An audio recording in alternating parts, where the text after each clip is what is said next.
Hey guys, welcome back to my channel. If this is your first time here, my name is Amparo and today we will be talking about microaggressions yet again. If you missed episode 1, I will be linking to it somewhere around here and in the description box below. So welcome to part 2 of the microaggressions discussion, or the microaggression series. My main objective, or my goal with this series, is to just talk about the things that are bothersome within the publishing industry, specifically for people of color, authors of color, Black, Indigenous, or people of color in general. And yeah, let's get right into it. Today we're going to be talking about those microaggressions, but in conferences, conventions, and festivals aimed at BIPOC authors. Now, in case you need a refresher, let's look at what microaggressions actually mean. A comment or action that subtly and often unconsciously or unintentionally expresses a prejudiced attitude toward a member of a marginalized community. Now that we're all caught up, let's get right into it. Microaggression number 5.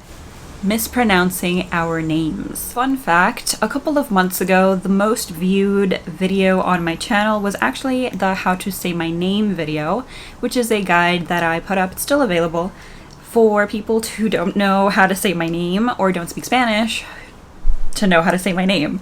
And I did this with the intention of making it easier for non-Spanish speakers to not butcher my name. And I'm saying butcher my name because that is usually what white people say just as they're about to mention you, or just as they're about to introduce you in a panel or at an event, whether it's a virtual event or an in-person event. And here's the thing. Mispronouncing someone's name isn't inherently the terrible thing about it. You can easily mispronounce a name in English or in your first language if it's a name you've never seen before or it's spelled differently than the norm, right? But at the same time, if you don't take those extra steps to figure out or to find out how an author says their name, lots of us have pronunciation guides on our websites, or like in my case, I have it on my channel. And it's funny that it is the most, or was the most viewed episode on my channel, because I didn't really understand the interest, but at the same time I appreciate it. However, sometimes in a panel or at an event, you will have a presenter or a moderator mention someone's name and mispronounce it because, first of all, they didn't ask how it was pronounced, they just gave it a go. And sometimes when you do that, you are being extremely hostile towards that person's culture, language, everything, identity, whole identity, simply because you didn't take the time to ask them how their name is pronounced. You didn't take the time to care about this person's name. And the thing is, though, names are attached to a person's cultural identity. They're attached to more than just what you see on a piece of paper or on a banner or anywhere that is, promoting this person's work. I think my main gripe when it comes to this specific microaggression is when you center whiteness or you center English as the only language because you ask for permission to be excused for your ignorance before you mention someone's name or you pronounce someone's name. That's not the bad part, but the bad part is when you excuse yourself and you butcher it anyway because you don't really care how to say it. You think that, well, it's not English, might not be real then, or might not be worth my time or my trouble or my effort. And that lack of effort is also lack of respect. You should be able to ask someone how their name is pronounced if you've never seen it or heard it before. I have seen so many names that are very foreign to me, even though they're in English. My first language is Spanish, so I understand how, for example, a name from the Lord of the Rings cast of characters can be quite difficult for me because I don't speak whatever it is that those languages within that specific world are. However, if you can say all of Gimli's family names, I think you can say my name. So just remember, if you are moderating or presenting or even co-paneling with someone whose name you don't really know how to pronounce, ask them. They will sometimes, or most of the time, be very much willing to help you. Microaggression number 4, confusing us with other BIPOC authors. This is a terrible one because it's implying that if we're all black, for example, then we're the same person. I see this a lot with specifically Asian authors, Eastern Asian authors, Southeastern Asian authors. They get a lot of confusion in terms of, oh, this one person is, for example, Chinese American or Vietnamese American, then they must be this one author that everyone knows. Or a black author will be, for example, every black author is not Angie Thomas, every black author is not Nick Stone. Lumping us all into one same figure or one same name is horrendously offensive. And as I understand it, digitally speaking, in terms of virtual events, this doesn't happen as much. I don't remember like a glaringly obvious instance of this going on, but when it comes to in-person events, you will see that these authors will be approached by people from the staff, the convention or festival staff, and they will be called a name that is not theirs. And they will be like, oh no, that's not who I am. And just the act of being approached with such confidence and security in yourself, and you're like, yes, this is the one person. This is the one black author that I know. This is the one Chinese American author that I know. This is the one Latina author that I know. I would love to have Elizabeth Acevedo's career, but I'm not her. I don't think anyone would actually confuse me with Elizabeth Acevedo now that I think about it, because we don't really look alike, but I don't think that matters. You lack professionalism. How do you not research the people that you're going to work with? How do you not read in the genres that you say are important and that readers should have access to? You're supposed to know these people, even if you don't know everyone or you haven't read everybody's books. That's okay, I guess, but you should know who everyone is. If you walk into a room and you see Sarah Dessen and Sarah J. Maas, I don't think you're gonna confuse them, even though they're both named Sarah, and spoiler alert, their names are actually spelled the same. They have an H at the end. I don't think anyone would be like, oh yes, that is Sarah J. Maas, or this is Sarah Dessen. Like, no. You know this is Dessen, you know this is J. Maas. That sounds like a rapper name. J. Maas, okay. Just think of how embarrassing it would be if you were confused with someone you're not. Whether they're successful or not, or whether they're talented or not. You are not that person, and that person isn't you. You see where I'm going with this? Microaggression number 3.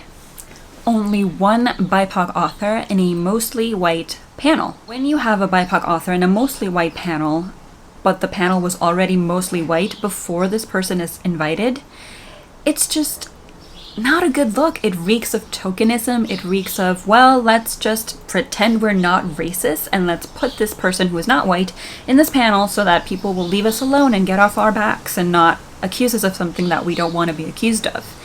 It's a horrible look. When you have just one person of color in a mostly white panel, this can be kind of uncomfortable for that author.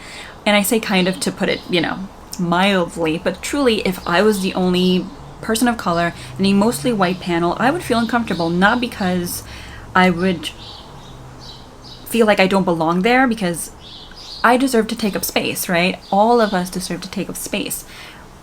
But if I am the only non-white person at an event, or not at an event in general, but like in a specific panel or a specific thing that is happening at a convention, I would feel kind of put on the spot, or not kind of, I would feel put on the spot, because it would force me to be the one and only advocate for my specific marginalization, but also for all BIPOC authors, because there's no one else on that panel who can back me up or who knows my experience as someone who is not white in a publishing industry, or in the publishing industry, which is quite complicated, to say the least, towards us. It forces the author who is not white to tackle questions sometimes, or even comments from their co-panelists that can prove very uncomfortable. It's not a good look. Here's the main problem that I have with this. Even if that person of color deserves to be on that panel, what you're telling your audience, what you're telling that person's readers, is that no one else deserves to have that spot just because they are a person of color. This is the only person of color worthy of our attention and our time. Usually these people are bestsellers, or they're people who have a large fan base, or people love them for X or Y reason, but you're already setting them up to fail in the sense that they're gonna be compared to people who might not be that talented, but they're very successful, or they are being pitted. They're not being pitted against each other, is what I'm saying. The white authors are there and they have more of a collaborative, teamworky or team efforty kind of vibe, whereas the person of color is there and it might feel or might look, the optics of it all is kind of like you're invading their space, or that's not the word I'm looking for, but you're clamoring for attention instead of being given that time just because you deserve it. It feels like the author of color is going to have to elbow their way into conversations and elbow their way into getting that mic time or that spotlight, because the white authors will mostly take up all of their time. And the biggest problem of all is what I like to call the vegetable question. Now, what is the vegetable question, Amparo, you ask? Well, I don't know if you remember this, but there is a very well-respected, well-loved, and admired Eastern Asian actress. We all love her for her fantastic portrayals of Eastern Asian characters, Scarlett Johansson. Scarlett was promoting the first Avengers film. I cannot remember in which country, but she was surrounded by all of her male co-stars, and while at this press conference, everyone was asking Robert Downey Jr. mostly, but all of the other guys, super deep, complex questions about their characters and their character arcs and their journeys and the franchises that they all belong to separately and individually.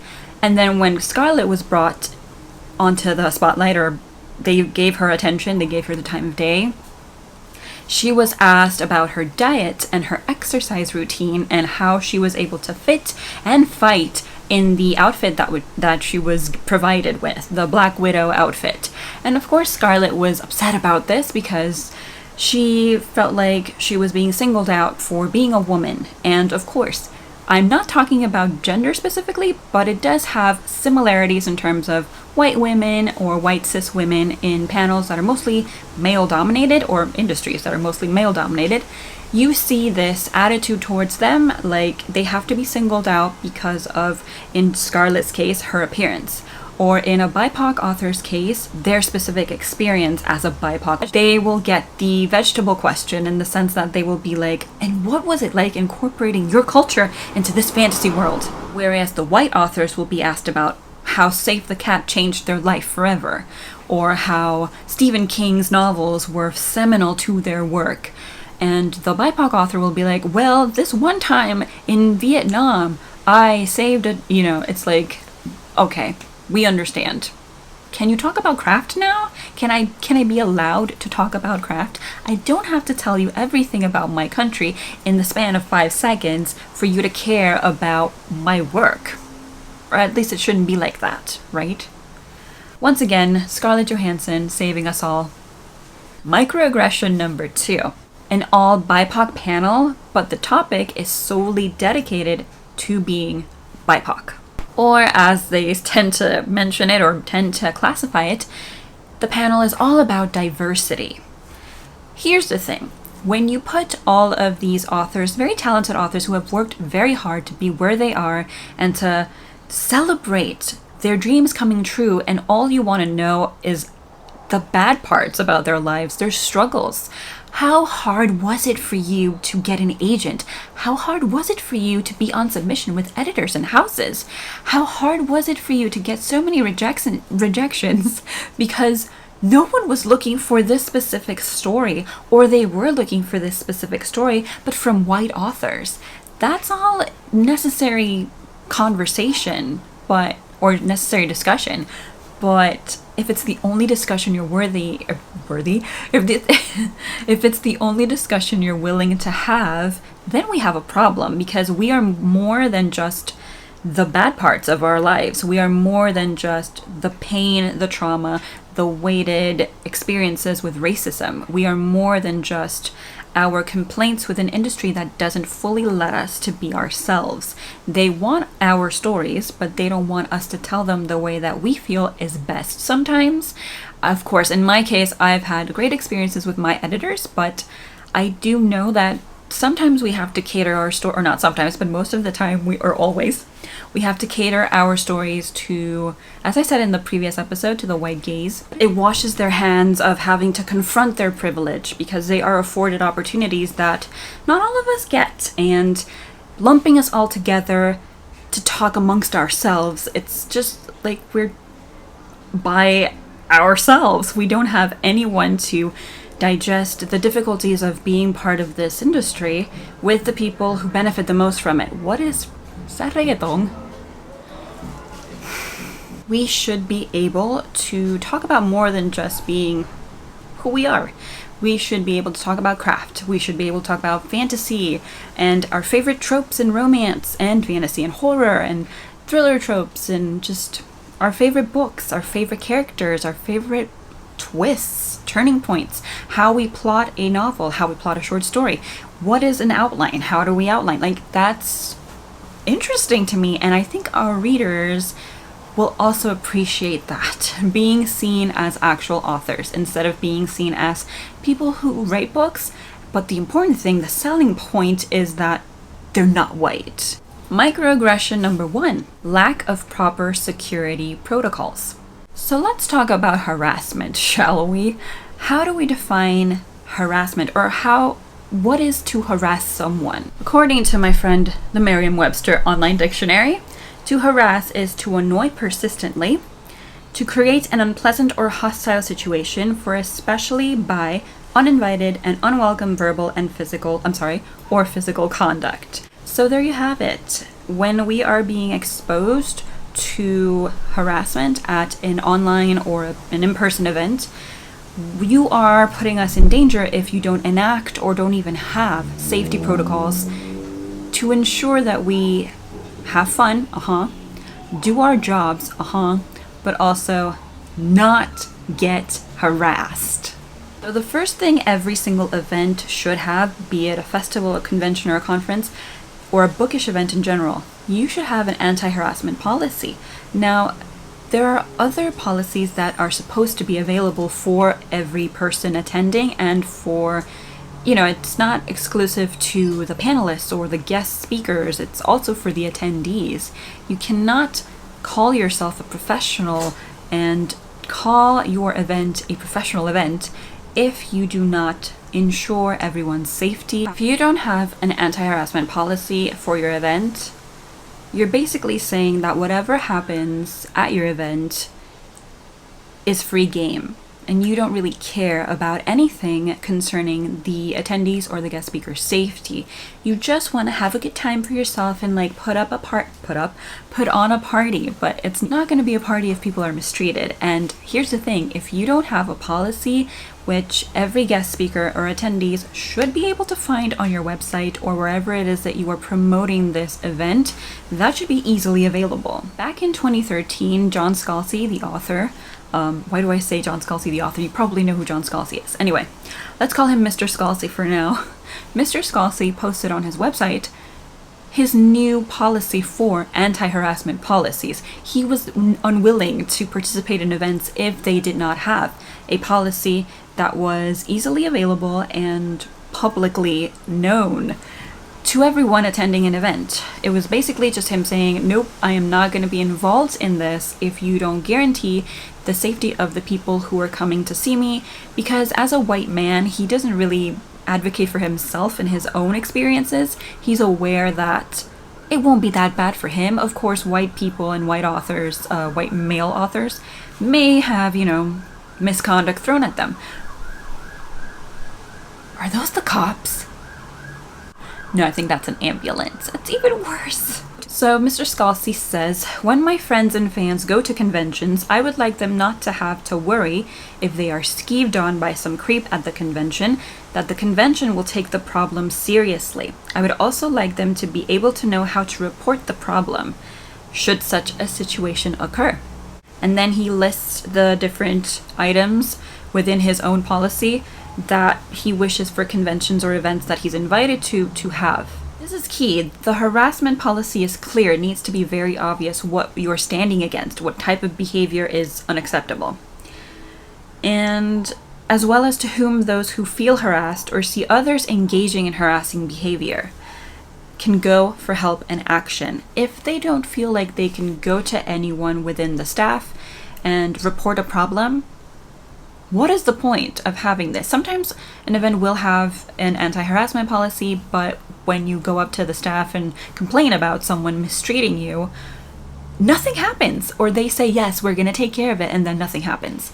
And this is essential for people of color, specifically authors of color, because the amount of vitriol that is out there for people, for example, if you're writing for a very popular franchise, and you're at this event promoting your work, you're very happy about it, you're very proud of your work, and you want to talk about it, you want to discuss it with readers or fans, and it just so happens that there are people there who don't want you to be there because you should not be taking up their space, or you should not be writing in this specific franchise, or whatever it is, and they will go to these events to target you and harass you on purpose. It's not like, oh, you're there, just so happen to be there, well, I might as well just harass you. No, these people are searching for these authors, for these content creators, and making their lives a living hell. That should never happen, but it does happen, whether it's a virtual event or an in-person event. I believe a friend of mine, an author friend of mine, the other day was like, oh, there's this person who keeps popping up in my virtual events and just like commenting that they hate my book. And I'm like, what the hell? Like, that is not okay. That is not cool. I mean, this is why, for example, in a virtual event, it's very important that you know how to secure the platform that you're using. If you do not make sure that these authors are guaranteed a safe environment when they're promoting their work, you are essentially telling them that they don't matter, that they are on their own, and the world already treats us like we're on our own. We don't need reminders within the industry that we belong to. We need people who work with us and for us. So if we tell you that something bothers us, you have to believe us, because it's not up to you. You don't have the barometer of, oh, you can handle this, or oh, this isn't a big deal, you'll be fine. No, you don't get to tell us that. We tell you when we're uncomfortable, we tell you when we're angry, and we tell you when something feels like it was an attack toward us. And you not taking care of us is a very blatant attack. If you're also working or not working directly as part of the staff, but if you're invited to these events and then you act like you don't see anything, this is not affecting me, therefore it's not affecting anyone, then you're also part of the problem. So when you use your privilege to be of service to others, that is quality human behavior. So that's basically it for today's video. I just wanted to highlight some of the things that I've noticed as both a panelist and an attendee to virtual events so far. There are many other microaggressions. We can talk about them for days and years maybe. I'm curious if you have seen or noticed or have heard of other microaggressions that take place in these specific events. Because of course I haven't done an exhaustive list, it's just the ones that I've noticed and the ones that bother me the most. Thank you so much for watching. Remember to like and subscribe if you haven't already, and I hope you have a lovely rest of your day. Stay awesome, everyone. Bye!